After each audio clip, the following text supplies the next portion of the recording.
देखो गाइस, हमारे पास बहुत कम वक्त बचा है। जैसे जैसे कंपटीशन की डेट नज़दीक आ रही है, वैसे वैसे मुझे बहुत टेंशन हो रहा है। यार मनीष तो इतना क्यों टेंशन लेता है। हम यहाँ पे इसलिए तो बैठे हैं ताकि फिल्म के बारे में डिसीजन ले सके। तो गाइस हमारा टॉपिक टेक्नोलॉजी पर बेस्ड होना चाहिए, राइट? तो क्या हम कुछ ऐसा नहीं कर सकते जो पहले कभी किसी ने ना किया हो? कुछ नया करते हैं, क्यों ना एआई पे कुछ किया जाए। क्या लगता है गाइस? जैसे कि एआई का यूज़ करके कॉलेज का इम्पोर्टेंट डेटा लीक करने वाला कोई लगे। हेलो, तुम शॉर्ट फिल्म बना ना कि कोई बिग बजट बॉलीवुड। कुछ ऐसा सोचो जो इफेक्टिव भी हो और सिंपल भी हो। तो अगर हमें साइबर सिक्योरिटी के ऊपर शॉर्ट फिल्म बनानी है तो क्यों ना हम फिशिंग के ऊपर बनाए, जैसे कि अवेयरनेस वीडियो। अरे यार, ये तो हर कोई बनाता है। कुछ ऐसा बनाए जो अलग हो और ऑडियंस को भी ग्रैप्स कर ले। हाँ, ये देखो फ्यूचर डायरेक्टर। थ्रिलर के अलावा फिल्म में मजा कैसे आएगा? आजकल कौन सोशल मैसेज वाला वीडियो देखना पसंद करता है, इसलिए मुझे मनीष का आइडिया पसंद आया। Can we focus here? Okay, कुछ ऐसा सोचते हैं जो कुछ अलग हो और डे टू डे लाइफ में लोगों के साथ होता हो। जैसे लोगों से बात करके रियल लाइफ इंसिडेंट्स। आर्या, हम डॉक्यूमेंट्री नहीं बना रहे कि जाके लोगों से बात करें। डॉक्यूमेंट्री नहीं, ड्रामा नहीं, तो करे क्या? क्यों ना हम रैंसमवेयर पर कुछ बनाएं? क्या तुम्हें इसका मीनिंग भी पता है? रैंसमवेयर के लिए हमारी कॉलेज की सेटिंग सूट नहीं करेगी। एटलीस्ट तुम्हें इतना तो पता है। मुझे लगा तुम यहाँ सिर्फ वड़ा पाव खाने आए हो। तुम खुद को समझते क्या हो? हर बार किसी को रोकना टोकना, इसके अलावा तुम्हें कुछ आता भी है? गाइस, हमें आज जगह नहीं बल्कि डिस्कस करने आना। क्यों ना उस पर फोकस किया जाए। क्या उज्जवल, तुम भी? हम सब यहाँ कब से आए हैं, कुछ ना कुछ सोच रहे हैं। तुम यहाँ जब से आए हो तब से शांति बैठे हो, तुम तो कुछ बोलो ही नहीं। हाँ, ये बिल्कुल सही कह रही है। हम तुम्हारे ही तो कहने पे कंपटीशन में पार्ट ले रहे थे। देखो गाइस, इसे झगड़ने से कुछ नहीं होगा। अगर हम टीम है तो we have to behave like it.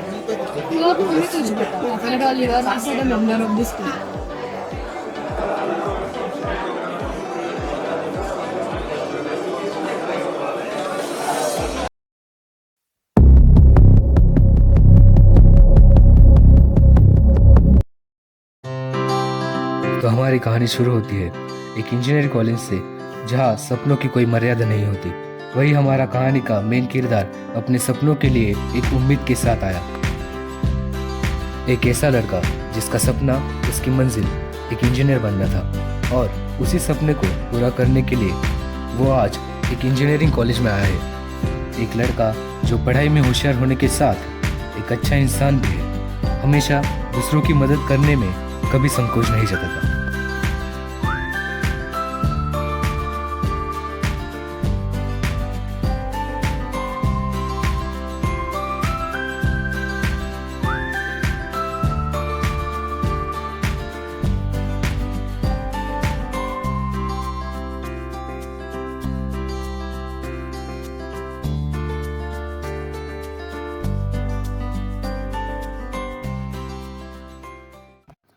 लेकिन सपने देखना आसान नहीं होता।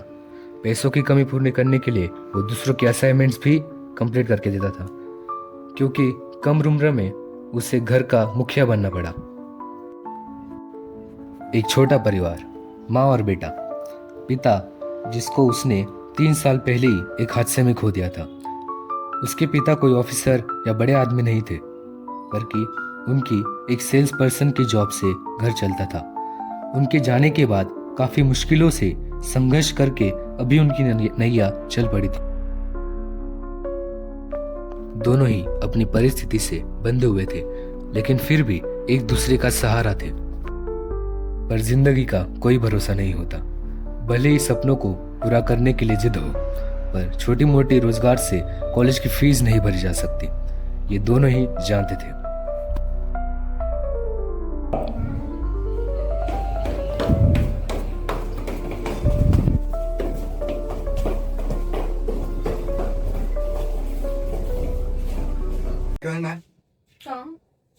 नमस्ते मैम। नमस्ते। फाइनली आप आज आ ही गए, बैठिए।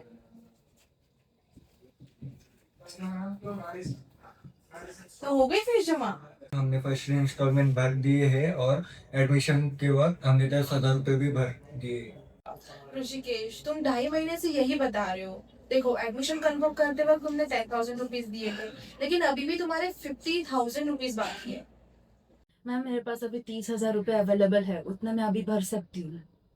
नहीं मैडम, जितना वक्त मैंने आपको देना था मैं दे चुकी हूँ। अब मैं इससे ज्यादा और वक्त आपको नहीं दे सकती। मैम आपको पता है ये हमारे घर के हालत, गुजारा ही ठीक से नहीं हो पा रहा है, फिर भी हम पैसे जमा करने की कोशिश कर रहे हैं। हम कोशिश कर रहे हैं कि हम आपको पैसे दे देंगे। ये हमारे घर का पहला लड़का है जिसमें हमने कॉलेज में एडमिशन करवाया है। ना इसका पिता ना मैं कॉलेज में पढ़े हैं। पढ़ेगा तभी तो एग्जाम देगा ना, और लगभग 2 हफ्ते बाद अभी सेमेस्टर की एग्जाम शुरू होने वाली है, तो यूनिवर्सिटी के रूल के हिसाब से उसके पहले आपको फीस तो जमा करनी ही पड़ेगी। प्लीज थोड़ा और वक्त दे सकते हैं, क्योंकि इतने कम टाइम में इतने ज्यादा पैसे हम अरेंज नहीं कर पाएंगे। 30,000 हमने जमा करके बहुत उधार ले लिया हमने, और कोई ऑप्शन नहीं होगा क्या? नहीं मैडम, जितना वक्त मैंने आपको देना था मैं दे चुकी हूँ। अब मैं इससे ज्यादा और वक्त आपको नहीं दे सकती।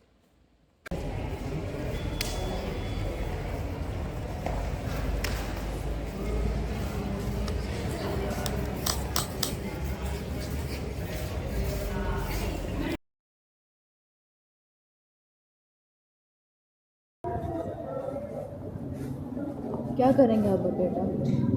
हाँ, आप टेंशन मत लो, कुछ ना कुछ तो भी देख लेंगे। क्या टेंशन ना लूं? 10,000 की तो मेरी सेविंग्स थी, उसमें 15,000 तो मैंने काम से लिया था, और अभी 5,000 तो मैंने आपके चाचा से लिए पैसे। आप इतना भी टेंशन मत लो, आप घर पे जाओ, आराम करो। मैं लेक्चर करके आता हूँ घर पे। ठीक है।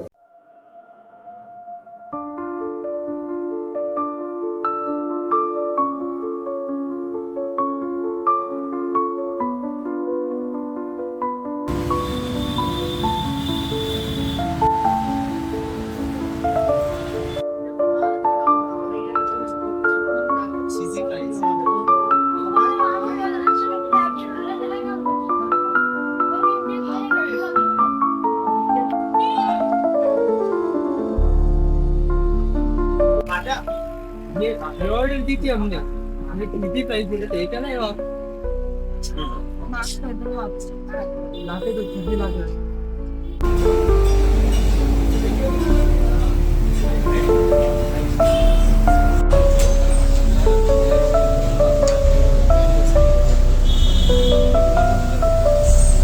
कभी ज़रूरतें दरवाजे खोलती है, और कभी कभी वही दरवाजे किसी और के लिए मौका बन जाती है।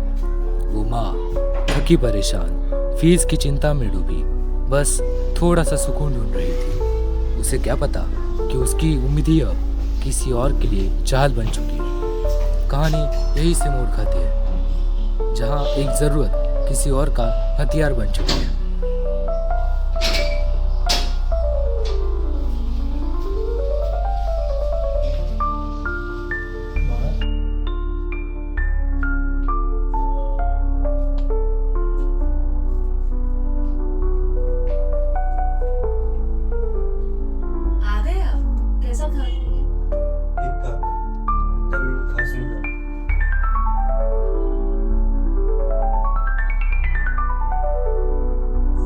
आज अगर तुम्हारे पापा होते तो आज हमें ये दिन देखना नहीं पड़ता।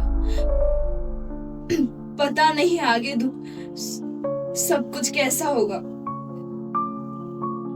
माँ, तुम टेंशन क्यों ले रही हो? मैं जानता हूँ कि काफी उम्मीदें हैं तुम्हें मेरे लिए। उम्मीदें तो होगी ना, क्योंकि हमने हमारे दिन काफी मुश्किलें से गुजारे हैं। तुम्हारी पढ़ाई के लिए हमने काफी कुछ किया है, और अगर बीच में अगर तुम्हारी पढ़ाई छूट गई तो मैं अपने आप को माफ नहीं कर सकूंगी। माँ, मैं जानता हूँ कि तुमने और पापा ने मेरे लिए क्या क्या किया है। तुमने मुझे कभी किसी चीज की कमी महसूस ही नहीं होने दी, चाहे वो मेरी पढ़ाई के बारे में हो या कहीं कोई और। फिर भी अगर तुम्हारे पापा पढ़े लिखे होते तो कुछ ना कुछ हमें समा कर रखा होता। क्या बोलते हुए उसे? इन्वेस्टमेंट।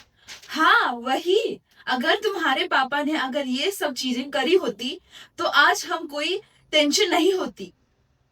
माँ, मेरा तुमसे वादा है कि मैं कुछ ना कुछ कर लूंगा। मैं और जगह काम करूंगा, लेकिन पढ़ाई नहीं छोड़ूंगा। तुम्हारे सपने में कोई आँच नहीं आएगी, ये मेरा तुमसे वादा है। तुम कब पढ़ोगे? मैं मैनेज कर लूंगा और मैं काम के लिए जा रहा हूँ, देर होगी।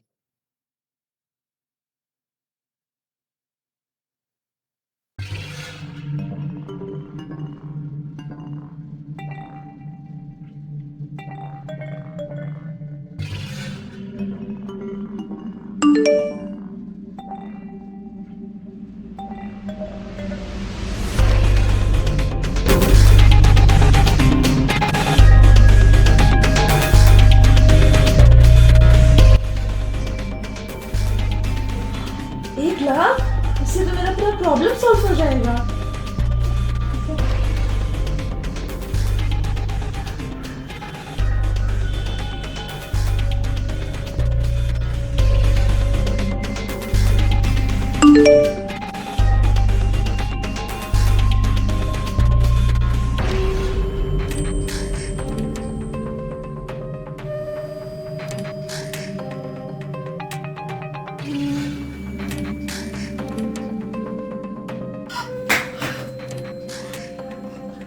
मेरे पैसे।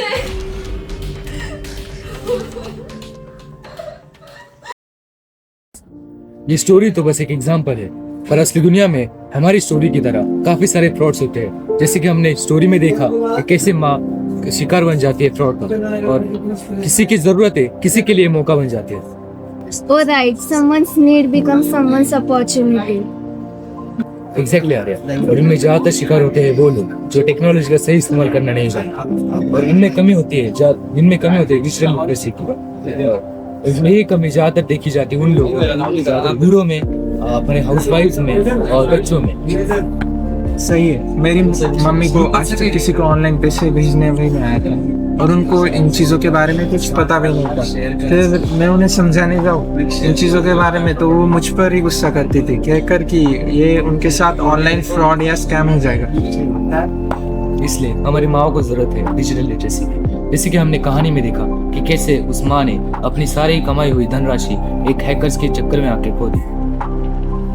बात तो सही है। इसलिए हम खुद सेफ्टी का भी ख्याल रखना चाहिए। जैसे कि यूपीआई पेमेंट्स होते हैं, ओटीपी, और किसी को भी हमें ओटीपी, पर्सनल फोटोज किसी को भी शेयर नहीं करना चाहिए। इसलिए सारे लोगों को जरूरत है डिजिटल लिटरेसी। सच कहा उज्जवल, ये कहानी भी यही दर्शाती है कि चाहे कैसी भी सिचुएशन हो, हमें सब सोचकर करना चाहिए, वरना नतीजा हमारी कहानी में की माँ की तरह हो सकता है। तो अब क्या?